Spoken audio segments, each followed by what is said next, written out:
Kevin Kilbane is with us. Morning, Kev. How are you? Is it morning? It is morning over there.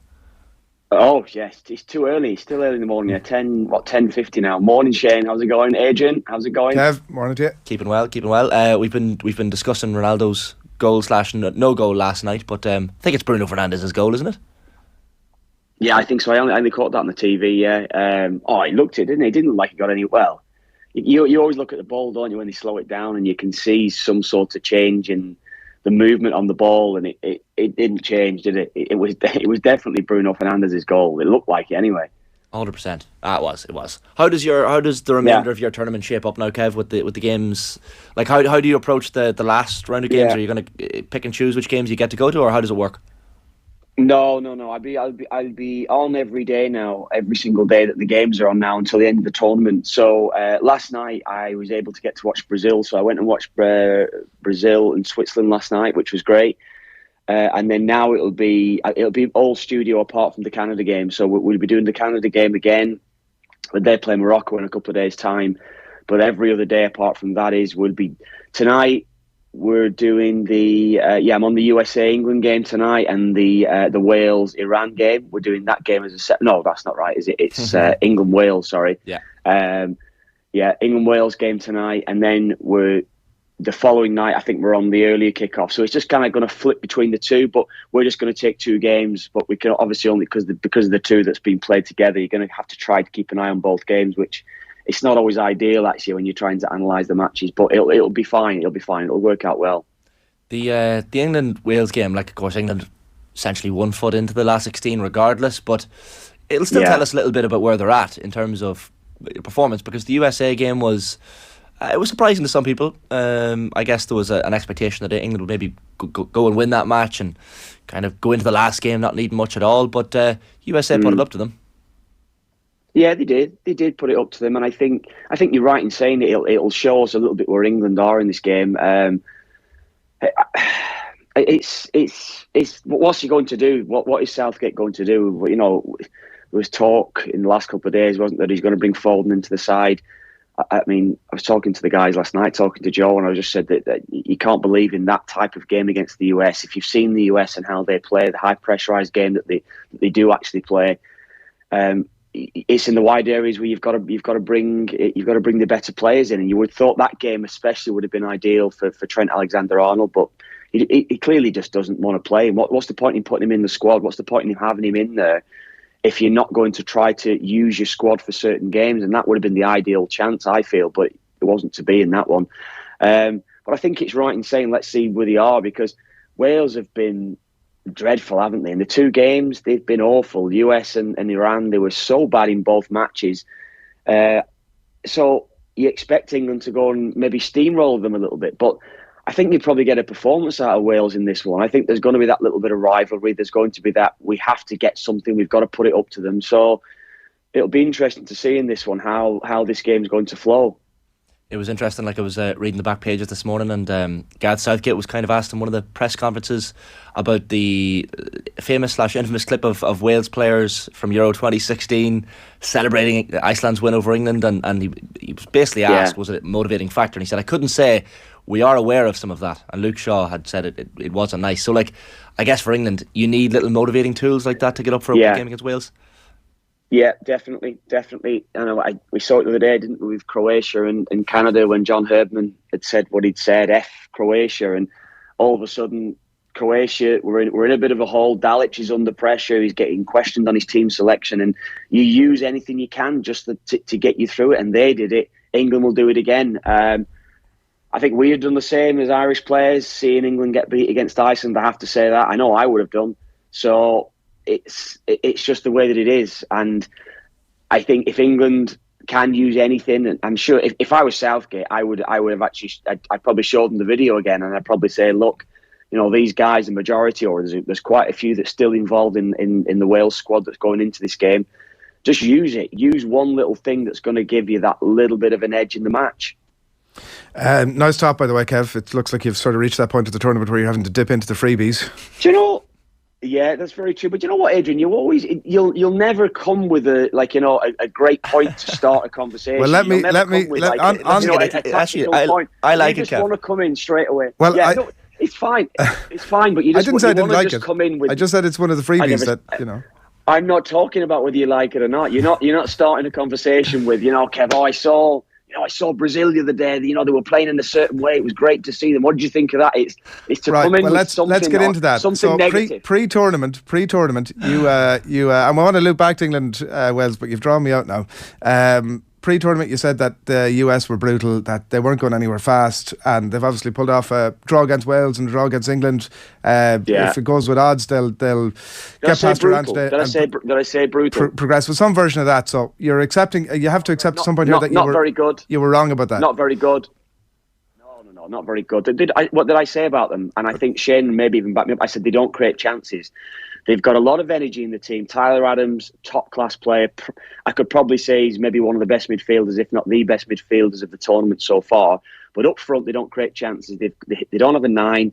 Pulisic works hard, just doesn't do enough, in my opinion, up front. They just don't create chances. So they've got a lot of energy, but they're missing. And that's what I said about the US. And I stand by that. I don't like them. I don't think they're a very good side. And I think in the midfield, they've got 3 very good midfield players. Certainly 2 in Adams and Musa look very, very good. But no, what did they create against England? What did they really create against Wales? They don't create chances. That's the thing, or a lot of chances. So I think they're quite predictable in how they're going to play against England. England had to play Trent Alexander-Arnold. They had to get the ball into wide areas because everything's through the centre. Everything. It's high energy. Pleasing on the eye. It'll be pleasing to a neutral like yourself, Adrian, that's never really played the game, and doesn't understand. It's only a matter of time, isn't it, before that? I have to agree on Musa. He's been absolutely exceptional. But look, they'll probably go through. Adams is the one though, Adrian. I honestly, really? I saw him play at Leipzig. He was actually for the US. It was actually in the Canada game, probably going back 18 months now, and I knew that. When I watched him, I thought, yeah, he's a really, really good player. And I saw him at Leipzig a good few times then. He'd really impressed me. And I thought they got a steal Leeds when they got him. I could not believe there wasn't maybe another, and it's not no disrespect to Leeds or anything, but I was so surprised that maybe even a Juventus or one of the top sides around the world, he might not necessarily have gone into a top 4 Premier League club, but I was surprised that 1 or 2 others didn't take them. And Jesse Marsh's relationship with him was obviously the influential factor there. But I think Leeds got a steal when they got him in. I think he's absolutely outstanding footballer. Gareth Bale's been very disappointing, obviously, so far, and like any case to be made for Wales pulling off the impossible tonight in every regard is sort of hooked around him and performing well, and he's been so disappointing so far. Is he basically paying the price for been a couple of years in semi-retirement, Kev, or what's your read on why he's been so sluggish? Yeah, I couldn't rule that out. If I'm picking my best Premier League 11, Bale would be in it at its best. I don't think there was anyone to touch him when he was at Spurs, when he had that couple of years there. But people don't necessarily judge it as that. People would always judge it on the length of their career and things like that. And he has had an outstanding career. He probably had a 4 or 5 year spell in between Tottenham and then his first couple of years at Madrid, where he was just sensational. I just used to love watching him. But he's well past that now. He is, and I think it's harsh to judge him at times because of the injuries as well that he's had. Because he's never really been fit properly for probably about 3 years, maybe even 4 years at this stage. And when he turns up, when he plays, he's still going to have his moments because of the ability that he has. But even when he came over to the MLS, everyone was waiting in anticipation that he was going to do something. He just wasn't fit. He was never fit in any of the games. I think I read before the tournament he played, I think it was 27 minutes or something like that. He's played 27 minutes of football since September 18th or something like that. It's a really strange stat on him. He just doesn't play. He's on the bench for LAFC. He's not even getting a game in the MLS. So something's not right with him. And it's hard for a player, no matter how good you are, to turn it off and on, to all of a sudden in a World Cup, in those big games, to suddenly say I'm fit and ready for it, and I'm at my peak condition, ready for the big game. And I know Rob Page continuously says whatever happens, Gareth Bale is going to play, and he has to play him because he's Wales' best player, probably best player ever, one of the best. I heard Nathan talking about it being probably the best. You could put it up an argument, say he's the best British player ever because of what he's achieved. But he can't turn it off and on, and he's been seriously lacking in the last few years, and I think that's just caught up with him. I really do think that, yeah.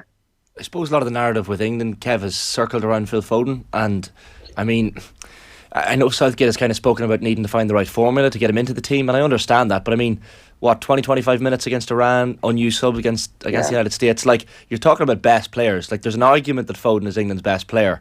Do you not try and get him into the team in some way and build the formula, whatever that means, around him?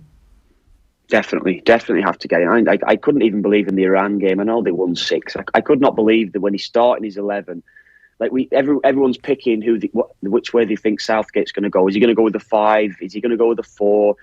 Whatever system it's going to use, but whichever system you feel England's going to play, we all had probably first man down was Foden, and everything else falls in around that. I thought he might have even started him in the second game against the US. I thought he'd have changed things up. Virtually every nation has made changes after the first game. France were brilliant, made 2 or 3 changes.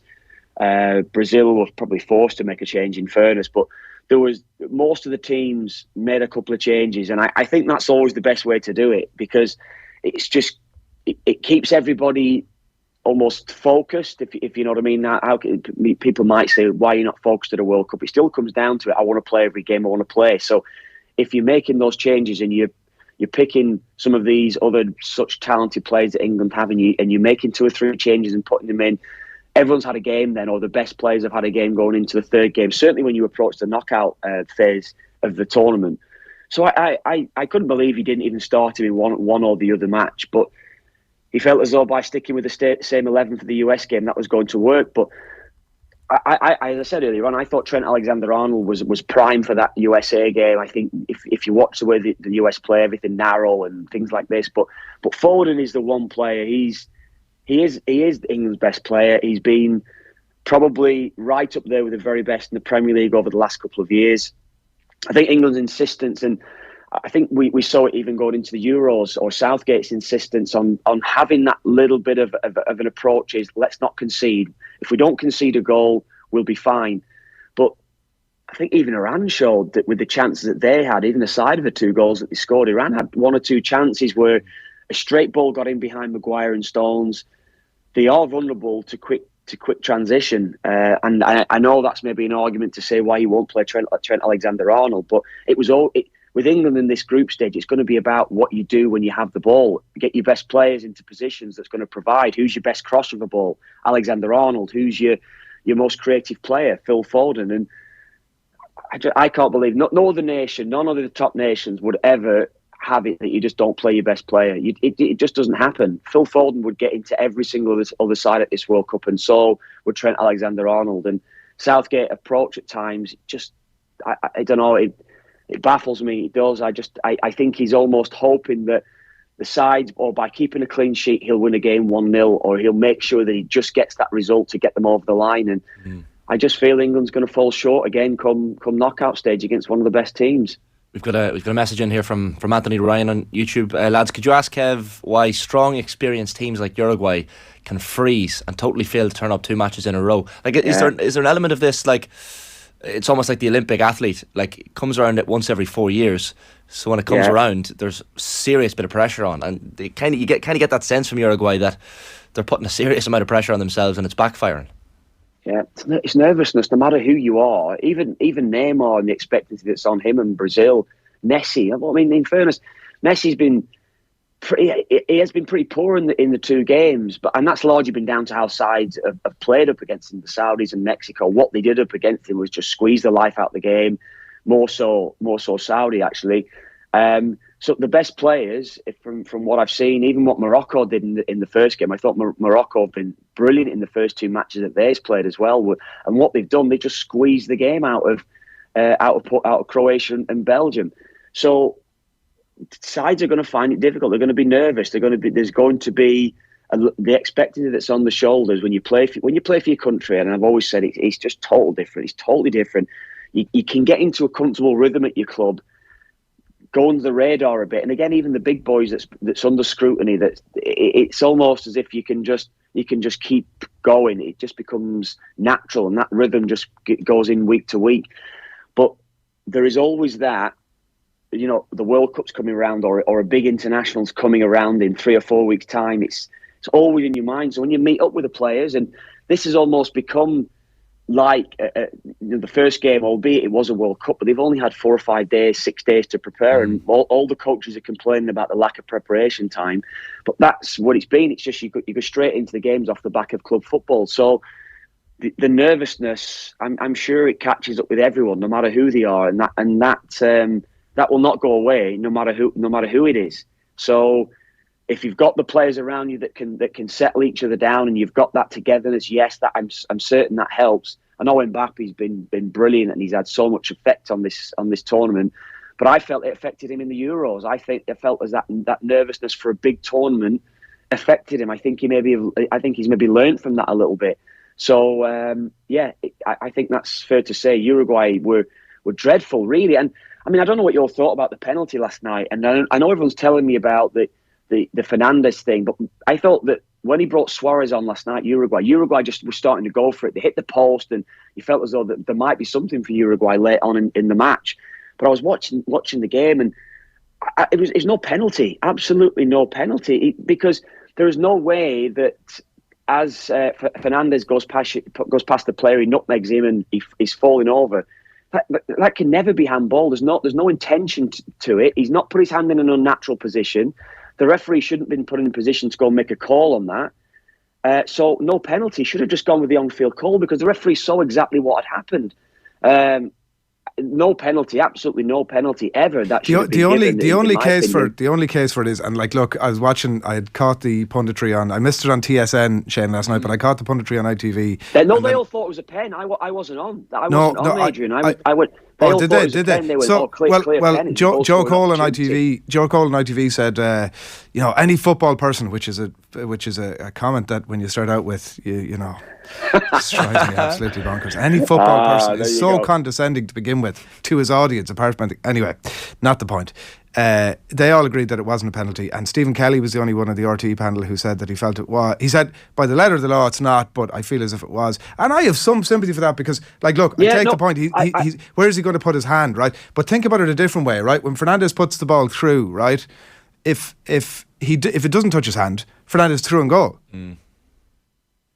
It's a huge grey area of the law, isn't it? That's the problem. I think is it I don't even know the law. Is it law 14? I don't know. I should know it. But the law states, they talk about in intent as well, unnatural position and things like this. But I think they talk about intent, and it still comes down to, which is a lot of garbage, because we're not seeing. But how many times as a player, when he's stopping a shot that's 2 yards away from him, and he's just putting his hands out, hits his hand to give a penalty? How can that be intentional? There's no chance it can be. He's just reacting to someone that's shooting. So in that respect, it should never have been given. But I know what Stephen's saying. I think this one is. We've probably never really seen this type of its kind before. So it's football. The game will always throw up this type of scenario where we go, we've never seen that type of thing before. But in my opinion, it should never have been given. But I understand what Stephen's saying, because as I say, it's denying that goal scoring opportunity. Could the Uruguay defenders have got back into shape to try to block him? It looked like he was going through on it, but there was no way in a million years that the Uruguay defender could have done anything differently. It wasn't unnatural. He was just literally going for the challenge. He was done with a lovely bit of skill, with a little nutmeg. So how could he have done anything different? He should not. I'm feeling that what I'm seeing in the tournament, I think there's some bad decisions. And I go back to the Harry Maguire incident in the Iran game. You remember the Harry Maguire incident where he was kind of rugby tackled by the Iran player?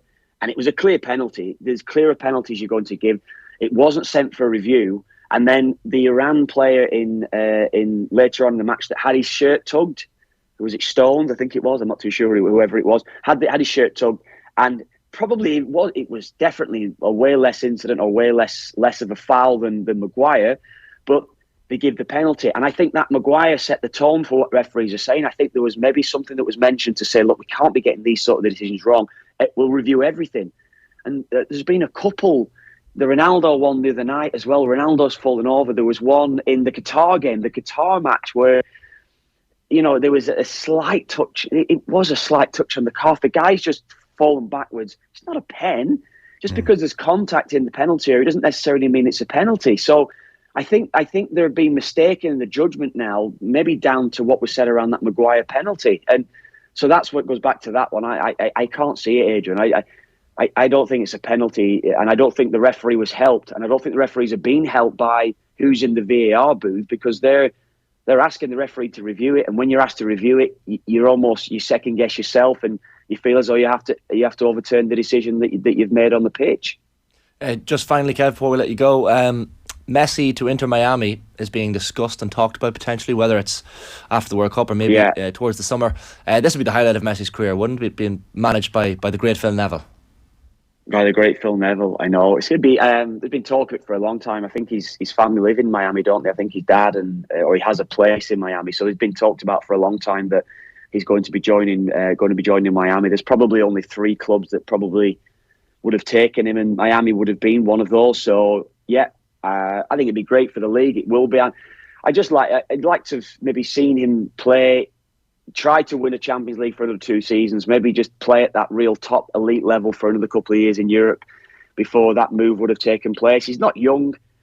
He's got a lot of miles on the clock as well. And I think we're maybe even seeing that now. I think the teammates that he's got around him at PSG are certainly helping him maybe to reach the level that he's been at. We saw it at Barcelona even last season. It was a bit of a struggle for him at times because of the position that Barcelona were in. So it might be a good time to go and enjoy his football for the last few years again.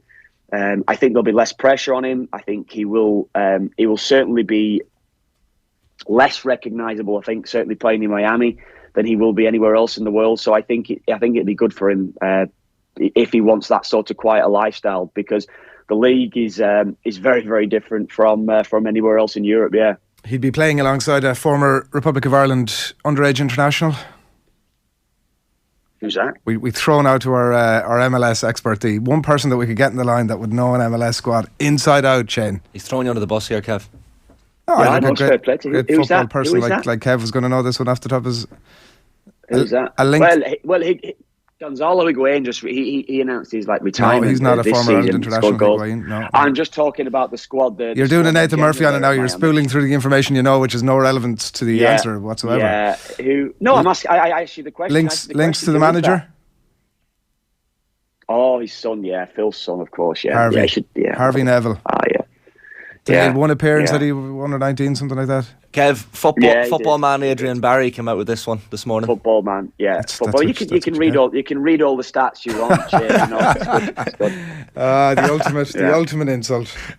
Kev, great stuff as always. We'll check in across the next couple of days, Kev. Yeah, good stuff. Cheers, lads. Good luck. Kevin Kilbane there, of course, on the line live from Qatar. We'll be with Kev, of course, as I said, across the next couple of days.